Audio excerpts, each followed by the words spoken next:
بسم الله الرحمن الرحيم الحمد لله رب العالمين وصلى الله على سيدنا محمد النبي الأمين وعلى آله وصحبه والتابعين وبعد أيها الملأ الكريم السلام عليكم ورحمة الله وبركاته. À travers une série de témoignages ou de citations émanant de grands noms de la pensée universelle, nous allons tout au long de ce mois béni de Ramadan revenir sur ce que nous avons baptisé des regards décalés. C'est-à-dire que nous allons nous intéresser à ce que peuvent penser ou à ce qu'ont pu penser des historiens, des philosophes, des hommes politiques, de Mohammed sallallahu alayhi wa sallam, de la civilisation musulmane ou de l'islam tout court, à partir de leur vécu, à partir de leurs expériences personnelles, se basant sur leur propre background.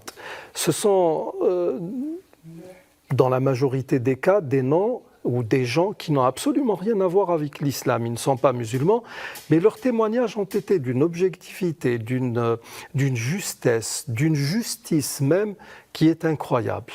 Nous allons commencer cette série par un prix Nobel de littérature de 1925, qui n'est autre que George Bernard Shaw, un écrivain irlandais, penseur aussi, qui a dit ceci: « J'ai étudié cet homme merveilleux qui, à mon avis, est loin d'être un antéchrist et qui devrait être appelé le sauveur de l'humanité. » Le sauveur de l'humanité, rien que ça.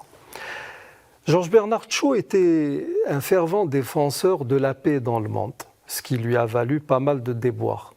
C'est quelqu'un qui était aussi un spécialiste de l'humour, c'est un grand dramaturge.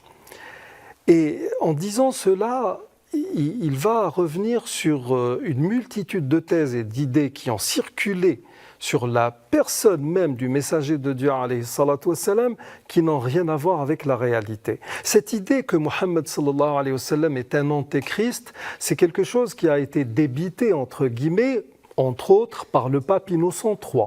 On a voulu faire passer Mohammed sallallahu alayhi wa sallam pour le diable incarné. Sauf que ces hommes d'église, toute église confondue, qu'il s'agisse du catholicisme, du protestantisme ou même de ceux qui se réclament de cette mouvance qui est la judéo-chrétienté, tout ce beau monde a tort déjà à partir de ce qui est mentionné dans les deux testaments, dans les deux Bibles, la Bible hébraïque et la Bible chrétienne.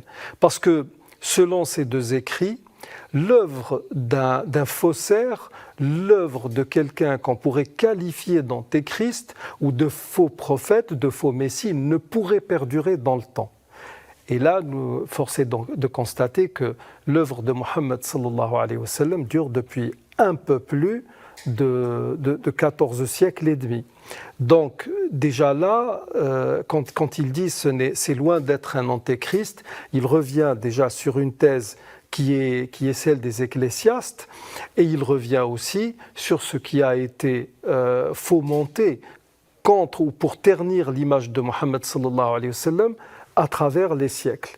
Mais ce qui est le plus frappant, c'est que lui qui a vécu en Europe, lui qui a vécu en Grande-Bretagne, qui a assisté à la naissance de la grande révolution industrielle, lui qui a baigné dans le progrès tel qu'on a commencé à le connaître au XVIIIe siècle, il est là pour dire que Mohammed sallallahu alayhi wa sallam est le sauveur de l'humanité, se basant sur tout ce qui a été, on va dire, enclenché par le messager de Dieu alayhi salatu wassalam sur le plan social, déjà en Arabie, ensuite à travers les conquêtes, de tout ce qui a pu donner un plus à l'humanité, de tout ce qui a pu donner un plus sur le plan scientifique, à travers l'apport de la civilisation musulmane.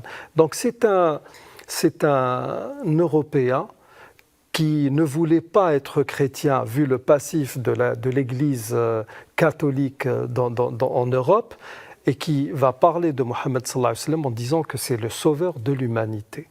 Nous arrivons au terme de cette émission. Je vous remercie d'y avoir prêté attention. Assalamu alaikum wa rahmatullahi wa barakatuh.